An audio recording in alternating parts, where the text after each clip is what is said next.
Breaking news from Lagos.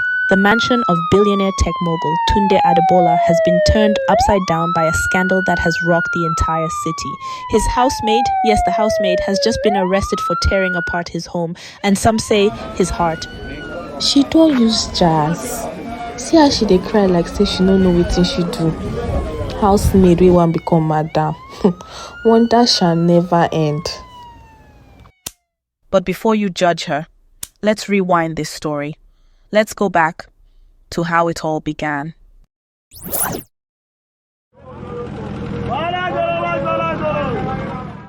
This is Amara, fresh from the village. Her only possession?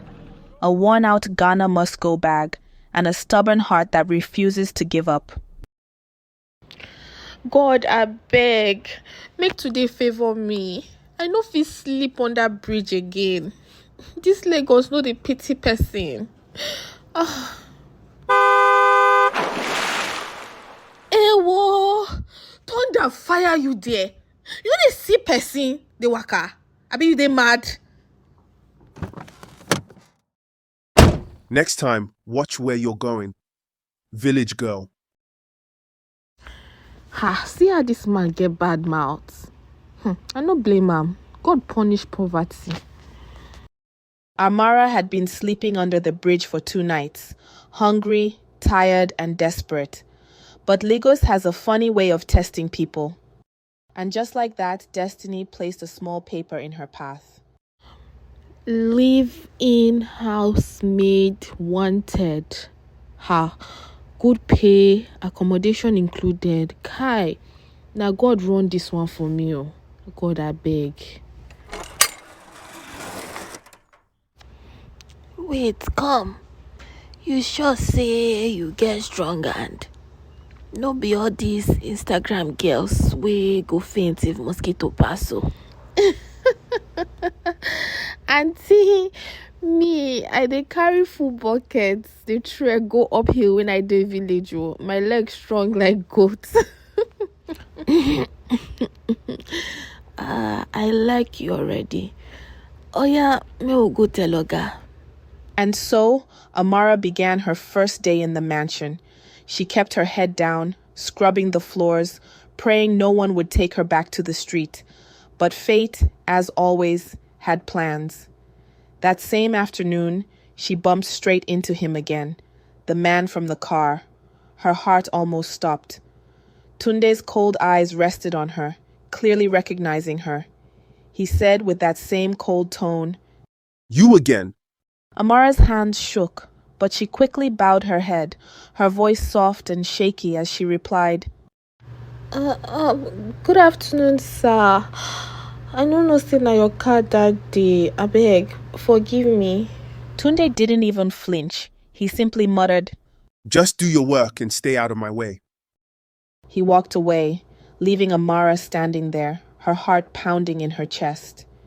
She sighed softly to herself. Rich people. Only pride they follow them like shadow. Now what?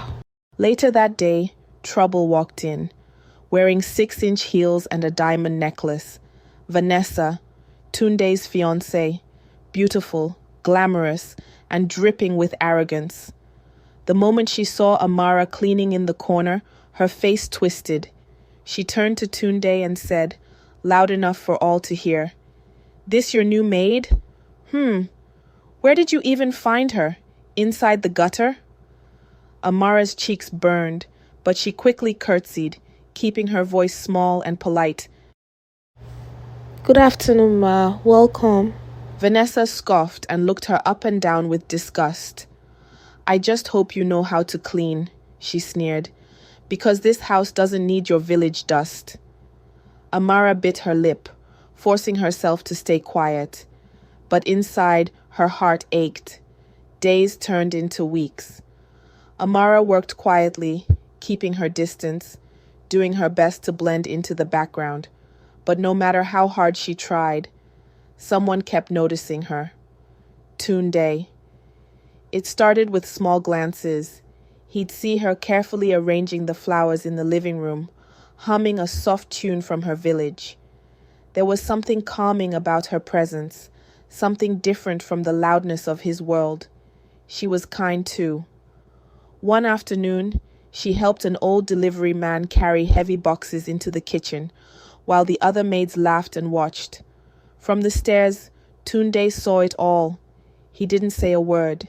He just watched and wondered. Then came the night when Lagos did what Lagos does best. Blackout. The whole mansion went dark, despite the generators. The power was out everywhere.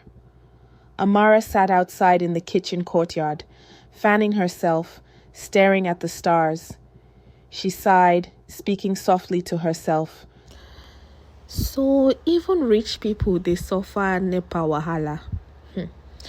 Lagos no dey fear anybody face, so they send person.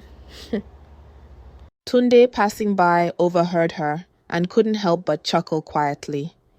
You sound like you're enjoying this. He teased, surprising her. Amara jumped, startled, but managed a nervous smile.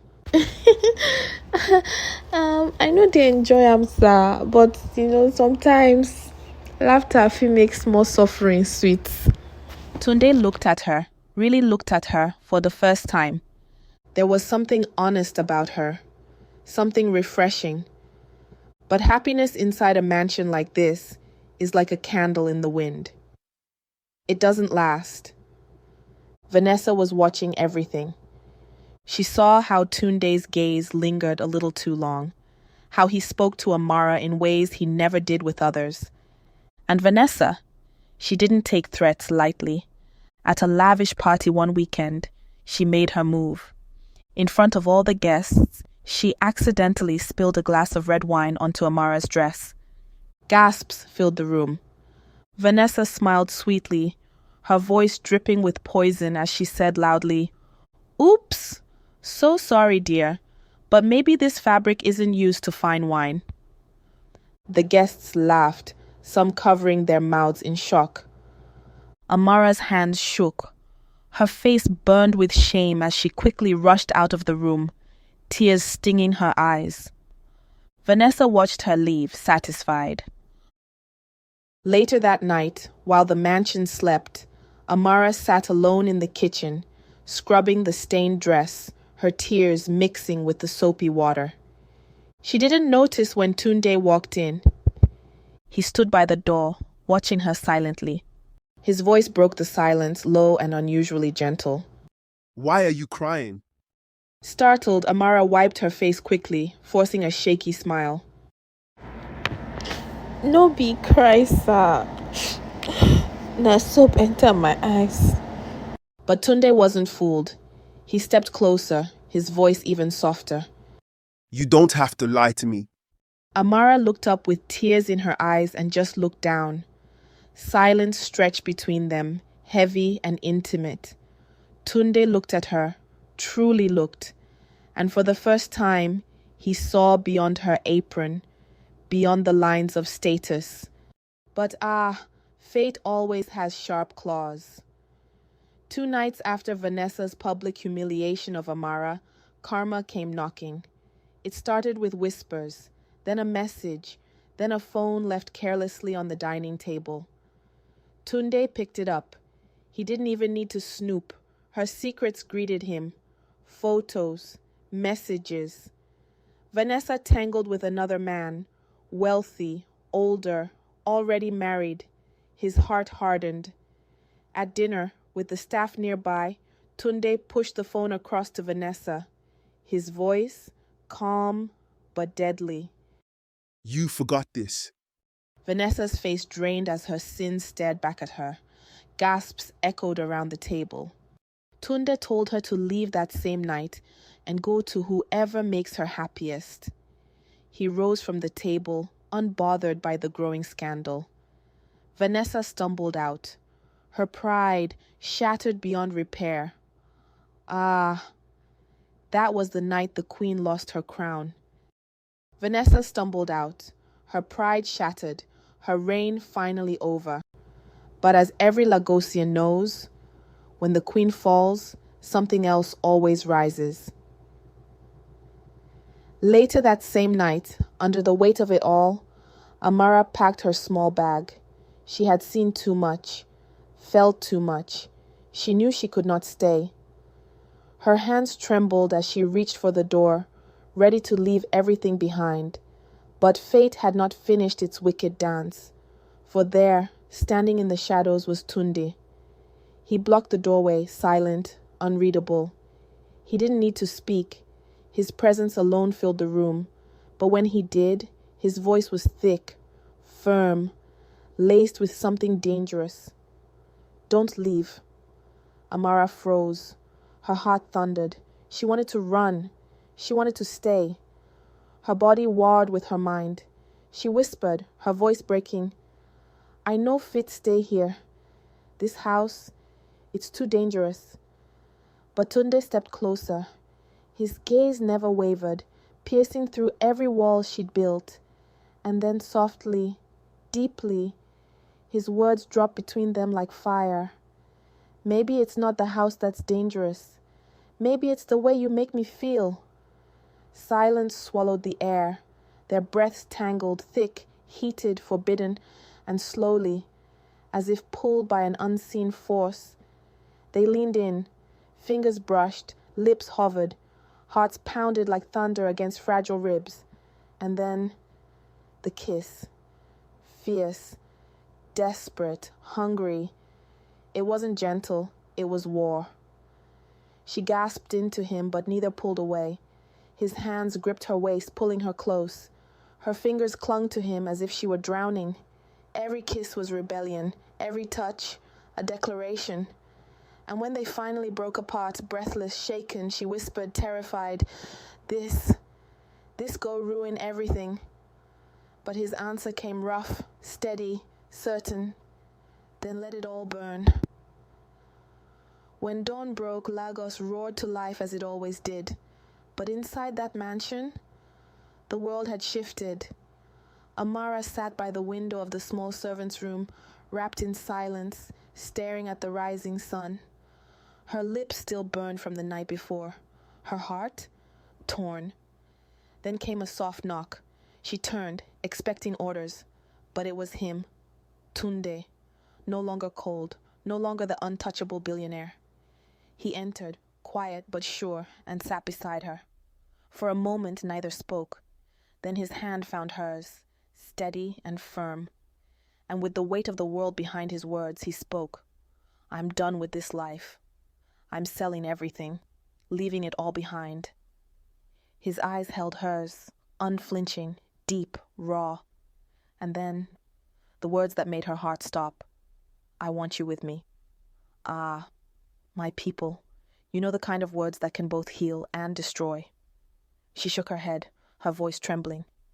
"Tunde, this no be joke." But he cupped her face, his touch soft but commanding. His voice dropped lower, full of truth. "I don't care what anyone says. I've never been more certain of anything." A tear escaped her eye as her walls began to crumble. But just as her lips parted to answer, fate struck again. A loud, thunderous knock shattered the fragile morning peace.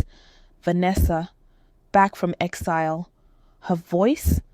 Ice cold, sharpened with revenge. "I hope you're both ready," she spat through the door. "Because the war you just started, it's far from over." Silence fell inside the room, but outside, the storm had already begun. Ah, my people, Lagos love stories dey sweet, but this one goes scatter everything. The real fire just starts. Wait for part 2. Please like, comment, and subscribe.